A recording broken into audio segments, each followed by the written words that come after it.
Today, the eastern half of the island of New Guinea belongs to Papua New Guinea, named for the native Papuans who call it home. But why does Indonesia control the western half?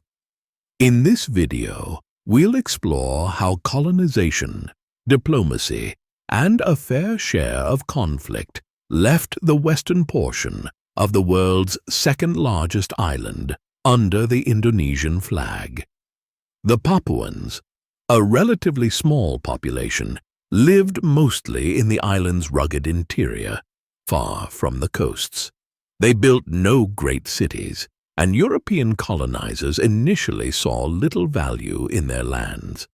The Spanish were the first Europeans to name the island New Guinea, as its landscape reminded them of Guinea in Africa, but they largely left it alone. That changed when the Dutch arrived in the 19th century.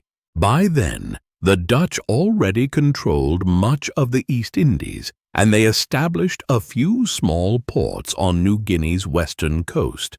For the Dutch, the island served as a buffer zone, protecting their more valuable territories to the west from rival European powers. They ruled indirectly through the Sultan of Tidore, and only a few hundred Dutch settlers ever lived on the island at any given time. In 1848, the British also took an interest in New Guinea.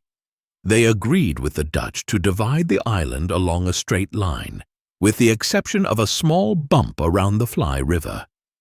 This arbitrary border reflected no cultural or geographic reality. It was simply a convenience for the colonial powers.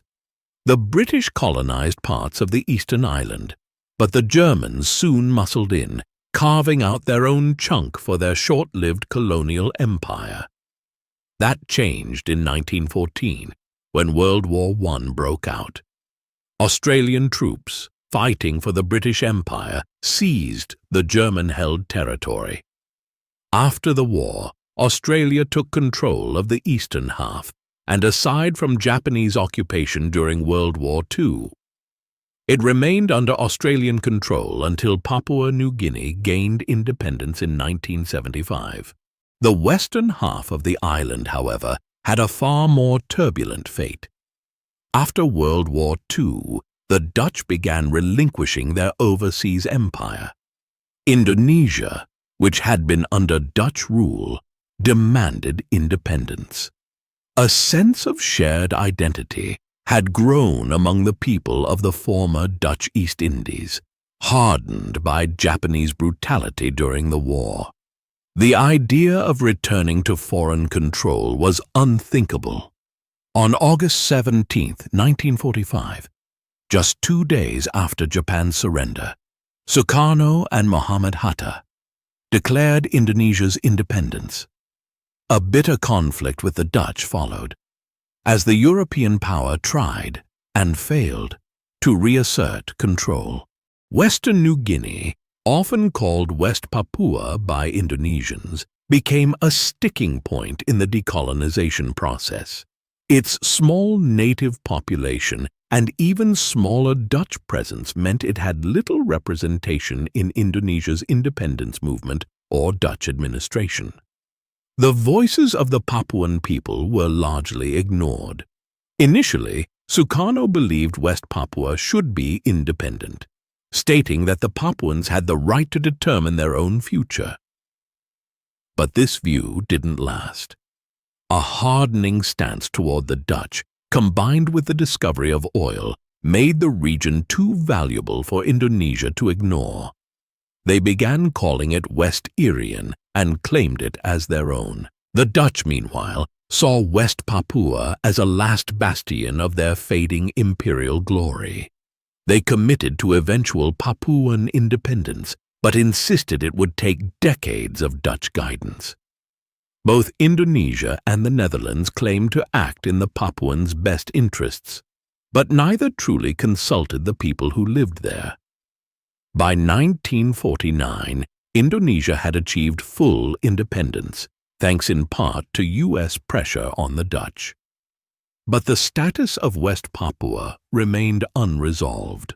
Throughout the 1950s, The Dutch expanded their colonial administration in West Papua, though their control barely extended beyond the coastline. The island's dense jungles and mountainous interior, where most Papuans lived, remained largely untouched by Dutch governance. By the late 1950s, the Dutch amended their constitution to include West Papua as part of the Netherlands, framing their presence as an anti-communist move in Southeast Asia. Indonesia, meanwhile, kept the issue alive on the global stage, earning support from countries like India and repeatedly bringing the matter before the United Nations.